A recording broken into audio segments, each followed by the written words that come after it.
Okay, this video is showing malfunction of this Eachine E013 FPV quadcopter kit that we got from Banggood a couple weeks ago. From the very beginning, as soon as you would plug in the battery, this motor would run, and without the controller on or anything, it just runs and runs and runs.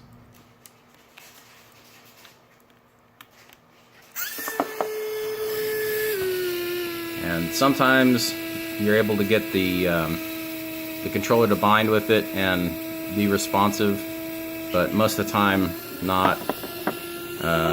You can see the camera works, but this motor just runs and runs and runs and won't stop. And I'll try to bind the controller.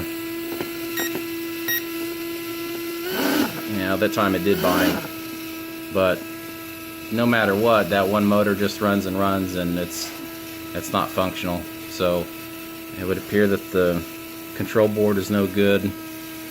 We need assistance. This has done this from the very beginning. First time it was out of the box, it's unflyable. So Banggood, you guys have been great. Help me out with this. Thanks.